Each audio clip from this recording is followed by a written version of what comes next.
Hindi naman alam ni Luna kung saan dadalhin si Cindy. Minabuti niyang mag-utingkay ng cellphone ng dalaga. Pasensya ka na. Di kasi sumasagot ang number ng ate niya sa phone kaya ikaw na lang tinawagan ko. Ani nito kay Beth habang inaayos ang pagkakaupo ni Cindy. Nilipat niya kasi ito sa backseat upang maalalayan niya ng maayos. Salamat. Matipid nitong tugon. Habang nakakailang silip naman si Luna sa kanyang rear view mirror. Tahimik lang ito habang nakasandal si Cindy sa ex nitong si Beth. Nanatili ang katahimikan hanggang sa marating nila ang bahay ni na Cindy. Kasalukuyan namang nasa gate ang ate nitong si Tanch habang naghihintay.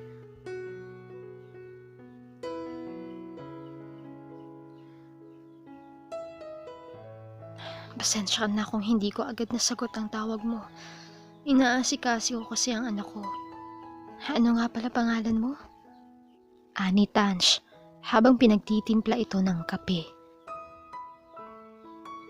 Nakaupo ito sa sofa at pinaubayan na kay Beth ang pag-aasikaso sa lasing na si Cindy.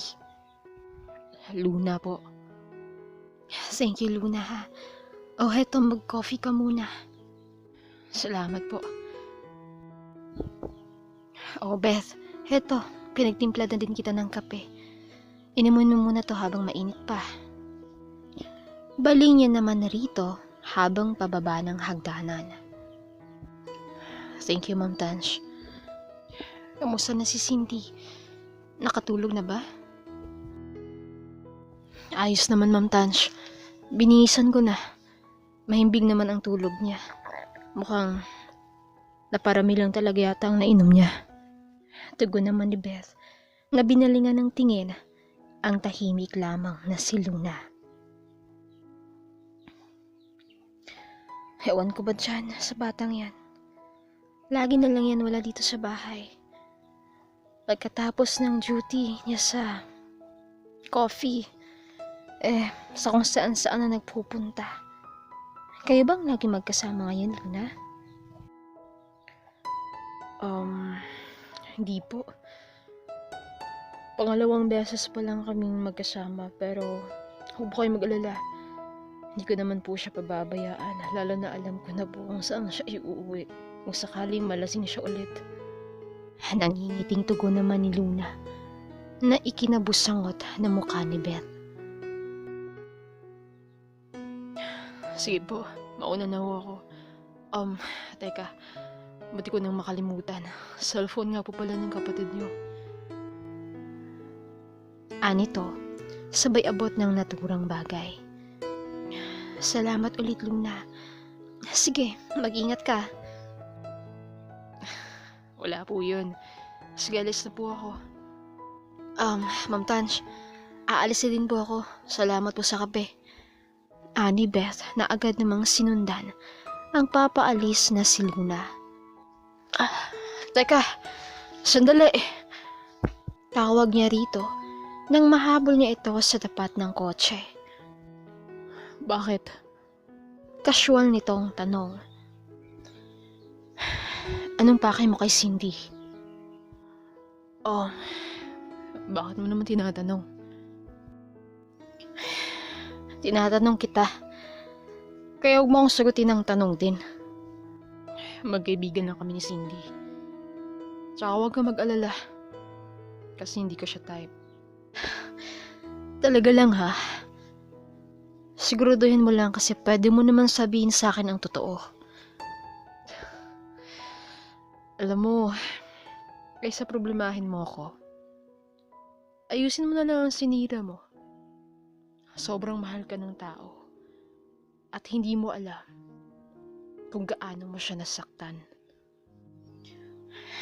Anong alam mo sa amin? Kung makapagsalita ka parang ang tagal niyo nang magkakilala. Hindi na mahalaga yun. Alam mo ang mahirap sa'yo. Masyado kang selfish. Sarili mo lang iniisip mo. Tapos hindi mo naman pala kayang i-let go yung tao. Sinasabi ko sa'yo, kapag si Cindy tuluyan ng makapag-move on sa'yo, huwag ka nang umasang may babalikan ka pa. Tandaan mo yan. Naiwang walang kibo si Beth sa gitna ng daan. Ang daming pumapasok sa isipan niya dahil sa mga sinabi nito.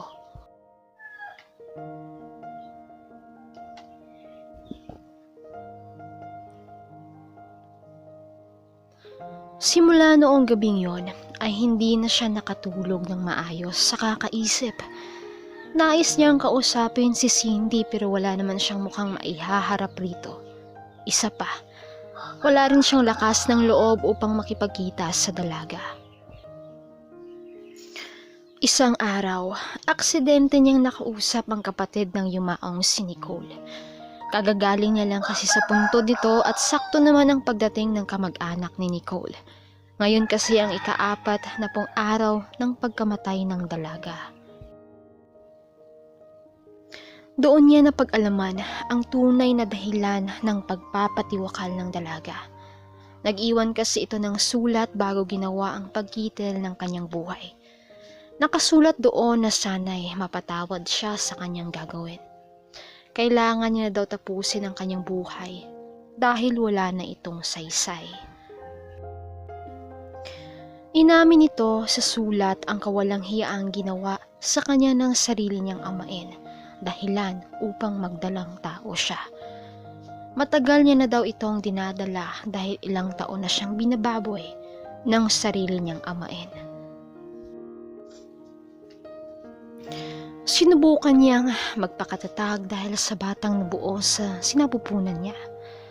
Pero nang malaman nito ang kanyang pagdadalang tao, ay agad itong kumilos at dinala siya upang ipaglaglag ang bata. Tuluyan na ngang gumuho ang buhay niya. Sa tagal na panahon itinago niya ang kanyang madilim na sitwasyon. Ay tuluyan na siyang napanghinaan ng loob hanggang sa tuluyan na nga niyang kinitil ang kanyang buhay. Halos hindi makapaniwala si Beth sa mga nalaman na hindi pala siya ang dahilan ng pagkawala ni Nicole. Pero nanatili pa rin ang kanyang awa. Dahil sa kabila ng mga ngiti nito, ay may tinatago palang mabigat na pasanin. Mas lalo lang nahabag ang loob ni Beth dahil sa katotohanang nadiskubrihan. Ngunit kaakibat naman nito ay ang paglayan niyang kanyang sariling konsensya. Mabilis ang kanyang mga hakbang na tinungo ang coffee shop. Buo na ang loob niyang kausapin si Cindy at humingi ng sorry sa lahat ng mga nagawa niya.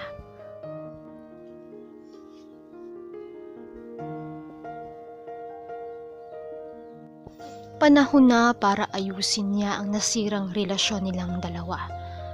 Mahal na mahal niya pa rin ito at kailanman ay hindi naman ito nagbago. Pero gano'n na lang ang kanyang pagkadismaya nang makita sa paradahan ang kotseng pag-aari ni Luna. Sabi niya hindi niya type. Pero bakit siya nandito?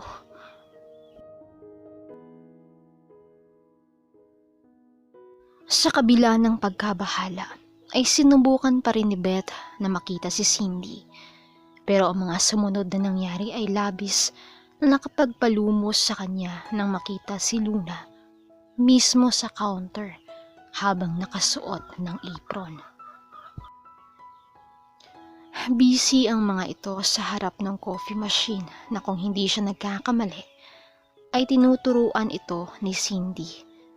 Nag-uumapaw ang selos na nararamdaman niya sa sandaling iyon. At ang mas masakit pa ay hindi man lang nito napansin ang kanyang pagdating. Nakaraniwan namang tumutunog ang glass door kapag may customer na dumadating. Walang nagawa si Beth kundi talikuran ang mga ito at dali-daling lumabas ng coffee shop. Tsaka palang napalingon si Cindy sa pintuan. Pero wala nang tao roon. kaya inakala niyang hangin lang ang nagpagalaw ng pinto. Wow! Alam mo, first time kong magtimpla ng sarili kong kape, Cindy. Kaya salamat. Sa tingin mo, magugustuhan kaya ni Harry ang timpla ko? Nako, sigurado yan. Dahil sa kape na to, magkakaayos kayo ng girlfriend mo. Well, thank you. Sana magdilang anghel ka. Because I miss her so much. Sos, inumin mo na yan? Tingnan natin hindi ka nervyos yan eh. Pang-apat mo na yata yan. Naging matalik na magkaibigan silang dalawa. Dahil sa parehas nilang pinagdadaanan ay naging pahingahan nila ang isa't isa. Kahit papano naman ay unti-unti nang nakakabangon si Cindy. Unti niya nang natatanggap na wala na talaga silang pag-asa ni Beth na magkabalikan pa. Siguro hindi talaga sila para sa isa't isa. At dumaan lang ito sa buhay niya upang maging aral at patatagin siya. Oh, tulala ka. Diba sabi ko, huwag mag-isip ng kung ano. Smile and relax. Paalala nito na agad niya namang nginitian. Oh, Beth, ba't andito ka sa labas? Halika, pasok ka. Ano, kamusta? Nandito ka ba para bumalik sa shop? Ikaw lang ang hinihintay ko. Hindi po, Ma'am Tanch. Napadaan lang po ako. Aalis na nga po ako eh. Salamat po, Ma'am Tanch. Beth, mag-iingat ka. Gusto ko lang sabihin na welcome ka lagi dito. Okay? Salamat po, Ma'am. Hinayaan na ito ni Tanch na umalis. Si Beth yun, di ba, love? Ani Sarah. Nang mamataan ang kakaalis lang na si Beth. She works well. Hindi na ba siya babalik? Hindi eh. Mukhang hindi pa rin sila okay ng kapatid ko. Ganun ba? Sayang naman. Bagay pa naman sila. Nakita ko kung paano sila magkulitan before. Away bate, asaran, pero nandun yung sweetness sa isa't isa. Oo nga eh. Nasabi ko na ba sa'yo na nainggit ako sa kanila noon? Paano kasi, sa harapan ko sila nag-aasaran tapos halata naman gusto nilang isa't isa. Ay, mga bata nga naman. Sinabi mo pa. Kaya nalulungkot din ako para sa kanila. Mabait naman si Beth. Mas loka-loka nga tong kapatid ko. Pero ganoon talaga siguro. Baka kailangan lang nila ng time, ng space. Love, ayun ang huwag na huwag mong hihilingin sa akin na. Kasi hindi ko talaga yun maibibigay. Natatawang pahayag ni Sarah.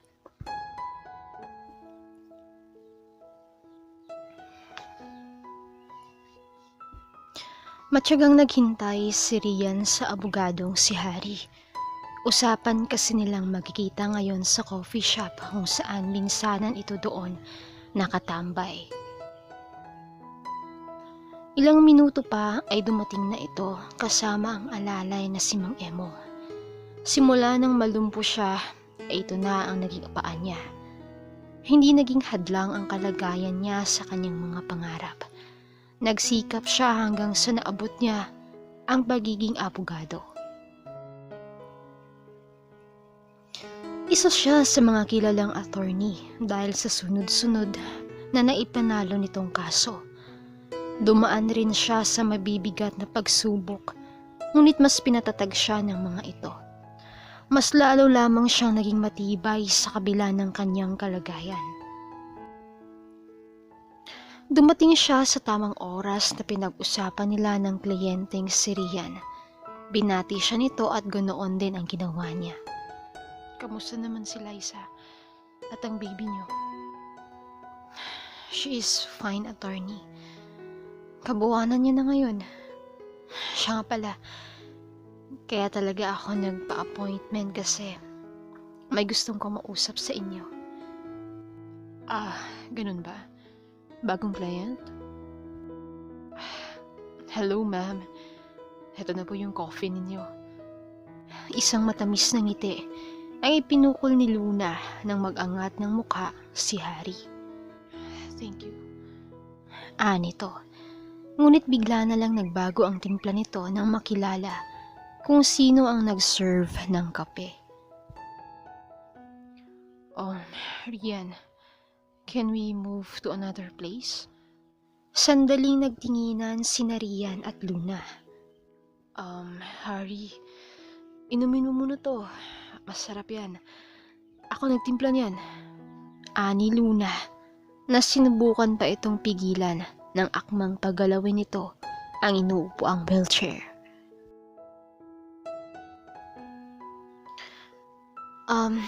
Iwan ko muna kayo. Rian, this is none of your business. Know your limits. Natameme lang siya.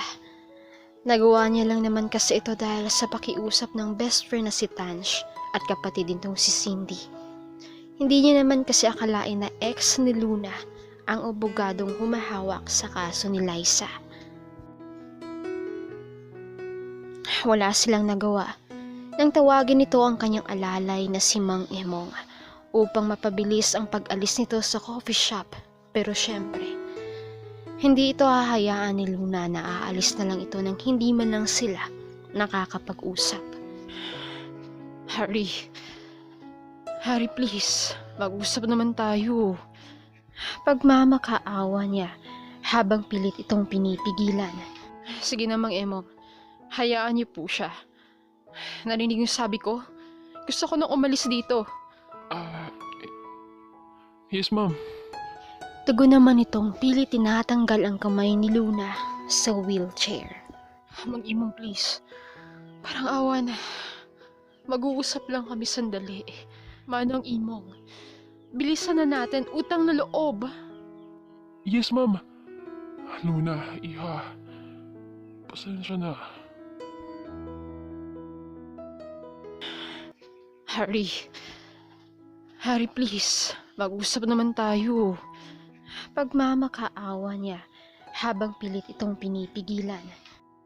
Sige namang Emong, hayaan niyo po siya. Narinig yung sabi ko? Gusto ko nang umalis dito.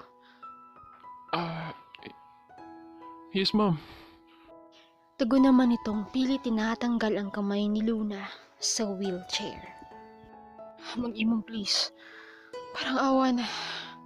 Mag-uusap lang kami sandali. Manang Emong, bilisan na natin, utang na loob. Yes, ma'am.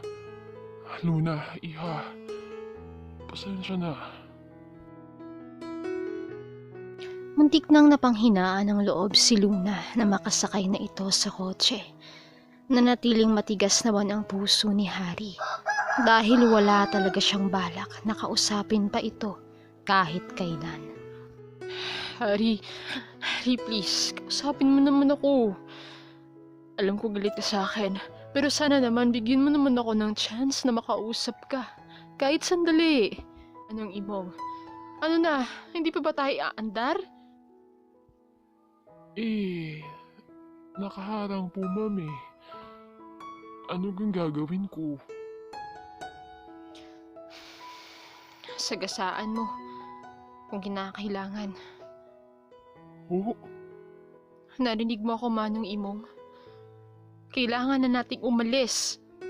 Matigas nitong pahayag. Napabuga tuloy ng hangin ang matanda bago mahigpit na hinawakan ang manibela. Pinaatras abante niya ang sasakyan habang sunod naman ng sunod si Luna nang bigla na lang nangyari ang hindi inaasahan. Ikinagulat rin ito ni Harry kung kaya naman mabilis itong sinikap na makalabas ng kotse. Manang Emong!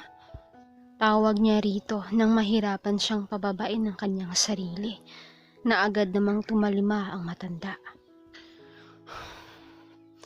Siraulo ka ba? Sigaw niya kay Luna na nakaupo habang iniinda ang sakit ng kanyang binting na sagi ng sasakyan. Gusto mo din bang malumpo? Oo. Kung yan ang paraan, para kausapin mo ulit ako. Naluluha nitong pahayag. Umiling naman siya dahil sa halo-halong emosyong nararamdaman niya. Inis na inis siya rito, pero hindi pwedeng ganito. Wala rin naman siyang choice kundi pagbigyan ito sa gusto para matapos na. Let's go to my place. Aniya, pagkatapos ay tinalikuran na ito. Hindi niya naman maiwasang wag itong tapunan ng tingin habang iika-ikang sumasakay ng kotse. Saka lang nakahinga ng maluwag ang mga marites na sina Sarah, Tansh, Rian at Cindy matapos masaksihan ang mga kaganapan sa pagitan ng mag-ex. Ang lakas pala talaga ng tama ng Luna na yun kay attorney. Oo, kaya ganun naman talaga pagmahal. Nagtawanan silang lahat habang pabalik sa loob ng coffee shop, maliban sa isang si Cindy. How ikaw? Okay ka lang? Nag-aalalang tanong ng kanyang ate Tansh. Oo, ate. Sigurado ka? Nagkibit balikat lamang ito. Ay, nag-uusap naman kayo ni Beth kanina. Hindi. Hindi nga nagpapakita. Usap pa kaya? Nandito siya kanina. Akala ko. Hindi na natapos pa ni Tansh ang sasabihin niya nang bigla na lang itong kumaripas sa kanyang harapan. Husa siyang dinala ng kanyang mga paa sa parking at nagpalingalinga. Pero bigo siyang makita ang hinahanap niya. Kahit kailan talaga. Duwag ka, Beth. Bulong niya sa hangin.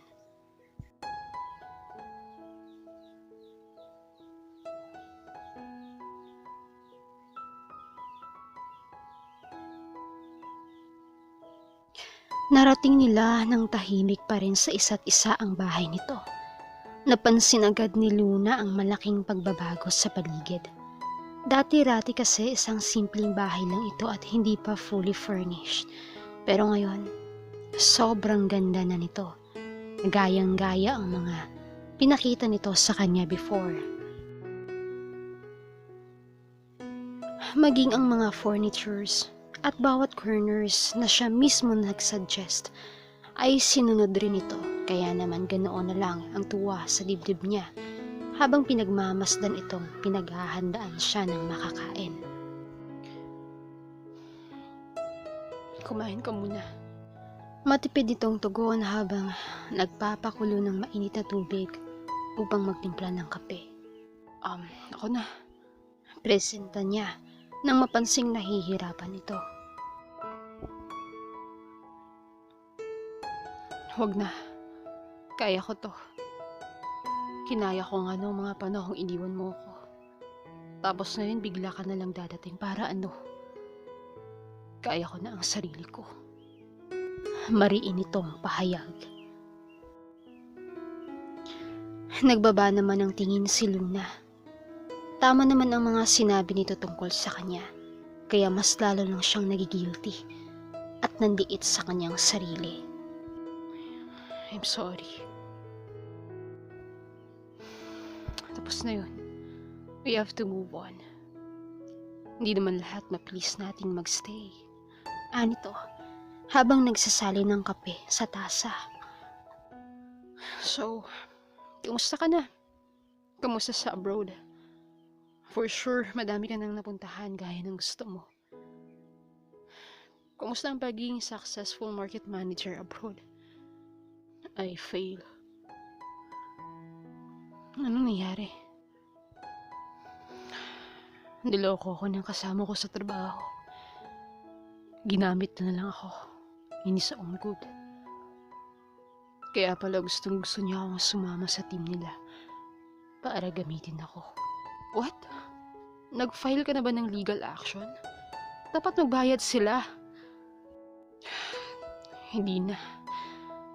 Hangal lang tao ngayon. Kaya niyang pumatay, makuha lang ang gusto niya. Pero Luna, ano ka ba? Walang mangyayari kung palagi ka na lang magpaparaya at magpapaapi. Ano ba? Mababahag buntot ka na lang ba ganon? Hindi na. Hindi na ngayon. At hindi na kahit kailan. Kaya nga ako nandito eh. Ano bang pinagsasabi mo? Narealize ko kasi na hindi naman pala talaga yun ang gusto ko. Na hindi naman talaga yun ang pangarap na magpapasaya sa akin. Bigla itong nag-iwas ng tingin dahil baka lamunin na siya ng kahapon. Hari, can you give me another chance? Hindi ganun kadali yan, Luna. Alam ko. Pero magpupursige ako to win you back. I love you. I'd never stop loving you kahit nasa malayo ako. Alam ng Diyos yun. Nagpursige din ako para kalimutan ka, Luna. Kaya bakit ka pa bumalik? Hindi mo alam kung anong pinagdaanan ko. I'm so sorry. Babawi ako. Lahat gagawin ko. Bigyan mo lang ako ng isa pang pagkakataon.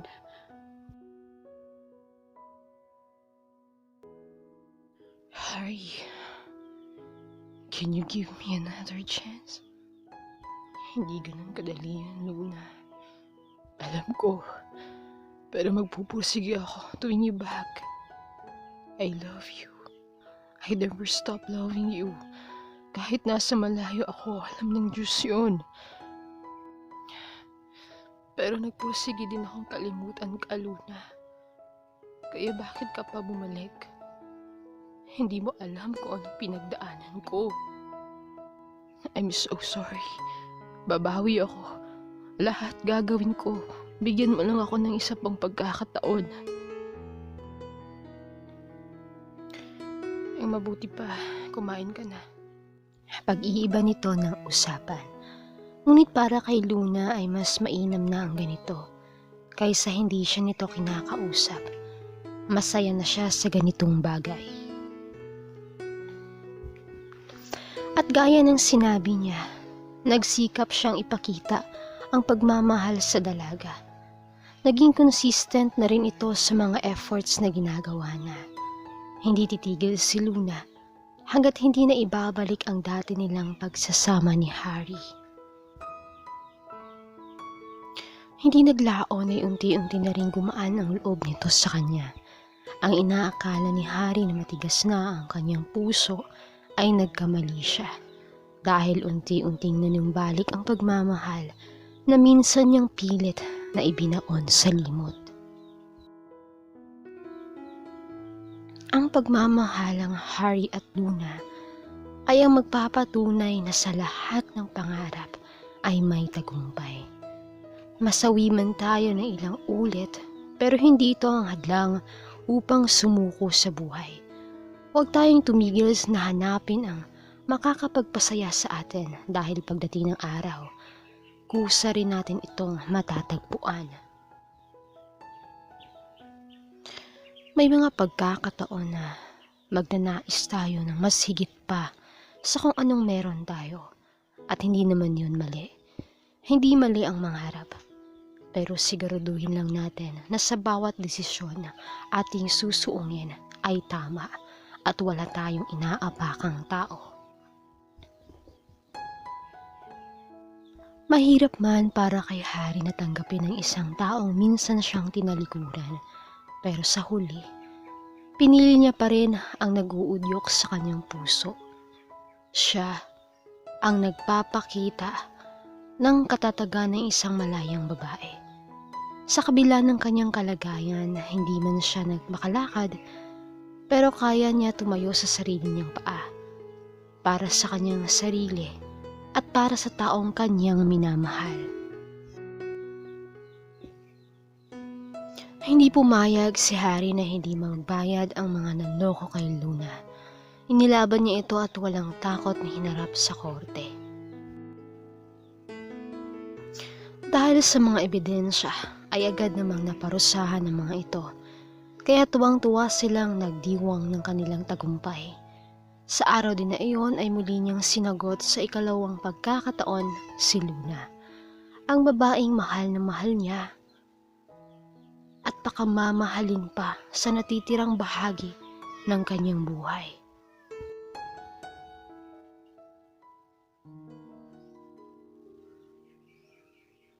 Hi, what's up? Ani Luna sa kabilang linya nang tawagan siya nito. Oh, himala, ang patawag ka. Huwag ba sabihing broken ka na naman? Grabe ka naman sa akin. Gusto lang kitang kamustahin. Okay lang ako. Maganda pa rin. Wow ha. Mabuti naman kung ganun. Siya nga pala, pwede ka ba mamaya? Labas naman tayo. Namiss ko mga hangouts natin eh. Yay, mukhang iba na yan ah.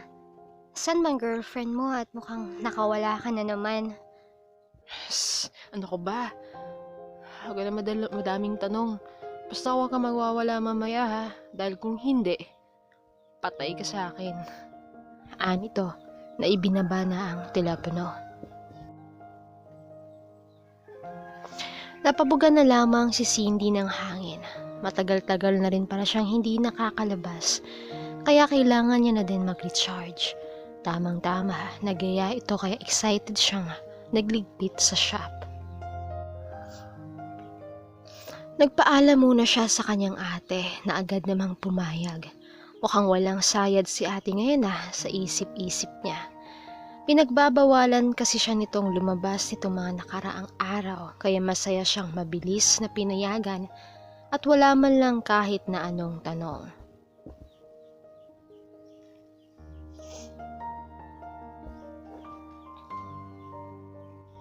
Pagdating niya roon ay marami na ang tao. Mabuti na lang at VIP room ang kinuha ni Luna.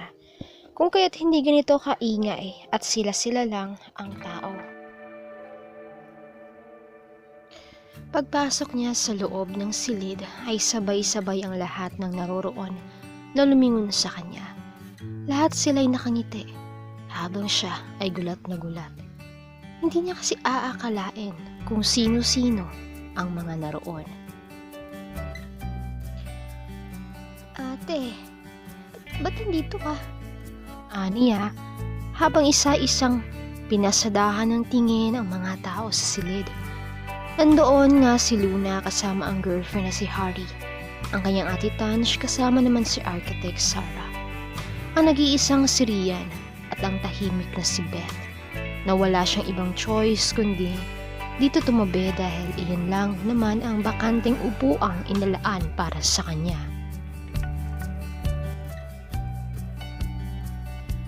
Plinano talaga ito ni Luna at ng kanyang ate. Malaki kasi ang naging parte nito upang maayos ang kanya-kanyang relasyon. Kaya dapat lang na maayos na rin nito ang gusot sa pagitan nilang dalawa ni Beth. Ipinanganak na maingay at makapal ang mukha ang batang si Cindy. Pero sa oras na ito ay natatamlay na siya at walang masabi. Habang ang ibang mga kasama ay masayang nagkukwentuhan. Pakiramdam niya hindi siya makahinga dahil sa sumisikip niyang paligid kahit masyado naman itong maluwang para sa kanilang pito. Ate, labas lang ako saglit.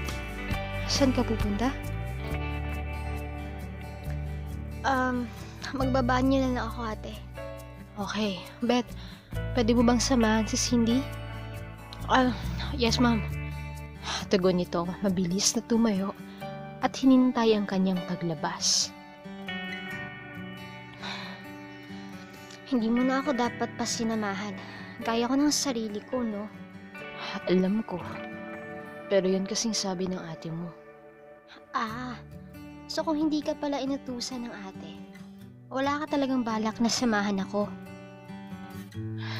Siyempre, sasamahan pa rin naman. Teka, akala ko ba iihi ka? Nandito ang CR, oh. Uy, Cindy. Saan ka ba pupunta?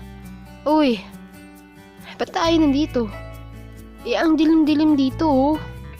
Paki mo, dito ko gustong umihi. Nahihibang ka na ba? Kung naduduwag ka, mabuti pa bumalik ka na sa loob.